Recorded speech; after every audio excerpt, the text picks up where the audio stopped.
Hi, I'm IKEA, and I'm here to give you only the tip. Guardians Global Event.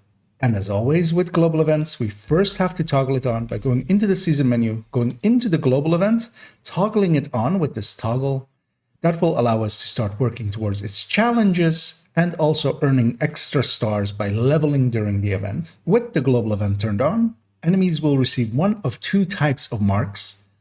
The yellow, as seen there, is indicating guardians, and guardians are protecting nearby enemies, and they are shielded from all damage while the guardian is active nearby, meaning that I can't hurt them at all. But what I can do is kill the guardian, and that will disable all nearby shielded enemies. Although there may be at times multiple guardians, so sometimes you need to kill all nearby guardians. Of note as well is that enemies like warhounds will not receive any shielding or guardians. They can't be either. Same for mini tanks and deployables. Also, whenever you kill a guardian, they will drop to the ground as if there, and they will become a grenade, basically damaging enemies and you as well, so be aware of that. Once you kill a guardian, you will receive the guardian buff. With the buff, you can already start killing shielded enemies, even without all the guardians being dead. Meaning that, yeah, you can actually kill guarded enemies once one guardian is dead, not all of them.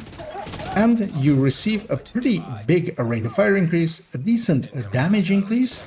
Also, over my shoulder, you see it somewhat ticking down. That is the time that I have to make a fresh kill. It doesn't have to be guardian. Any kill will refresh it, and that will let me continue having the buff. Also, with the first guardian kill, you receive a full heal whenever the full buff dissipates. So whenever you're not refreshing it, but getting a completely fresh one, you will actually get a full heal out of it, which is quite handy. And with the buff up, we can actually start dealing damage to the enemies. One other handy way to know is that you can melee an enemy. This will remove the shielding from them for a little bit, letting you kill them. Also, whenever the very last guardian of an area dies, all enemies nearby will receive the shock effect on them, so they're CC'd for a few seconds. Another handy one is that if you destroy the weak point on a guardian or heavily damage it, that too will actually apply that shock effect on all nearby enemies, disabling their shielding as well for a few seconds, buying you some time and maybe letting you get a few kills in. Also important to know is while shielded enemies are immune to my damage, they aren't immune to status effects. While they can't be harmed by the status effect, like fire will not do damage to them, what you can do is, for instance, here we had a guardian that was all the way in the back. I CC'd the other two, pushed in, killed this guardian, and now I'm free to murder everybody else. And guardians is a very powerful buff, meaning that, for instance, especially with an Oreo, you can actually, if you did not get a chance to use it during the PTS when it was even more powerful than it went into the game as, you can have a taste of it here. But the real strength for Guardians is that it is a group-wide buff, meaning that while not as strong as, for instance, Reanimated or Polarity Event, or especially, of course, Golden Bullet, especially in a group, it can be used for great effect, especially, for instance, here, as we're going into a bounty, which is going to spawn everything in one door. And with the explosions as well, kind of as with Reanimated, it will cause it to be almost instant completion. As we're about to do a heroic bounty in what I'll likely say is my very fastest one ever, as we went in this clip from starting to completion there.